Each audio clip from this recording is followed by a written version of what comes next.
ማንም ሊያሸማቅቃችሁ አይገባም። ሀቅ አላችሁ፣ እውነት አላችሁ። እኔ ከእናንተ ጎን ነኝ ሁልጊዜም። ካስተመር ትክክል በቃ ትክክል ነው። ተበላሽቶ ሊሆን ይችላል፣ ምንም ሆኖ ሊሆን ይችላል። ትክክል ነው። ካስተመር አያያዝ ደግሞ ይወስኗል። እዛ የሽ ማንንም እየተሳደብሽ ልገዛሽ አትችልም። እየተሳደብክ ሰውን ይዤ ክሰሺ ወደዛ ምን ታመጫለሽ እያልክ ልትገዛ አትችልም። ለምን ትገዛለች? በሴቶቹ እኮ ነው እናንተ ያላችሁት። በሴቶቹ እኮ ነው እኛ ያለ ነው። በሴቶቹ ነው ያለ ነው። ክብር የሌለው ካስተመር እንዳገዙ ለምን እኔ ያሉ እኔ ማን ነኝ? ምንድን ነኝ? እኔ ምን አመጣለሁ? እኔ ማሬ ውድ የምለው ወድጄ መሰለሽ? ለመሸጥ ለመኖር ስለዚህ ካላስ እኔ የምናገረው ይህንን ነው። ከማንም ጋር ጸብ የለኝም ፐርሰናል። ሌላ ጸብ ያላችሁ ሰዎች ሂዱ ፈትፉት። ሊቪት አይ ዶንት ኬር አባውት። እኔ ሰርቼ ነው የማድረው። ግን ሀቅ ነው፣ በቃ ሀቅ ነው። ጨርሻለሁ። አመሰግናለሁ። ይስጥሽ ብረሽ ይመልስልሽ።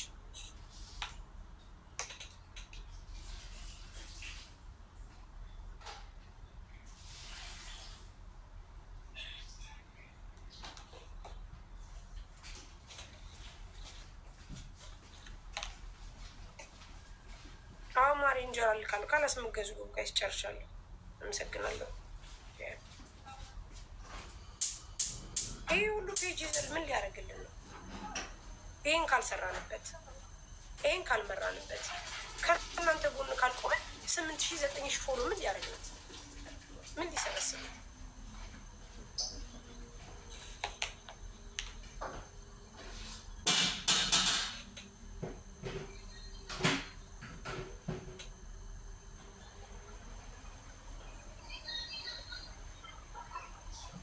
በቃ እኔ አልፈልግም አልኩት። ከዛም በኋላ ብዬ ስለው ማለት ነው። ከዛም ብር ትከፍያለሽ አለኝ። ለምንድን ነው የምከፍለው? ከዚህ በፊት ሳሰራ 8,500 ድርሃም ሰጥቼ ነው የተሰራው። አሁን ለምንድን ነው የምከፍልክ? አልከፍልም። በከሰል 2 ዓመቴ ነው። ከንስል ብዬ አልኩት። አሁን ብዬ ስለው በሰው አላቅም። በቃ ብትፈልጊ ክፈይ፣ ባትፈልጊ ተይው። እንትን ውስጥ ትገቢያለሽ አለኝ። ቀራማ ውስጥ ትገቢያለሽ አለኝ። ቀራማ ውስጥ በፍጹም አልገባም። እኔ ሄጄ በመንገድ አስከነስለዋለሁ። እዛ ሄጄ ለምን 200 ሺህ ብር ለምን አይጠይቁኝም? ከፍዬ አስከነስለዋለሁ እዛ አልኩት። በቃ እንዲህ ነው ያልኩት። ግራ የገባኝ ይሄ ነው። አንድ ሰው 2 ዓመቱን ከጨረሰ እዛ ሰው ጋር መቀጠል ካልቻለ ከንስሎ የመስጠት የራሱ የእንትኑ ባለቤት ልጆቹ ለምን ይከፍላሉ የሚል ጥያቄ አላቅም። አምናችሁ እርግጠኛ አይደለሁኝም።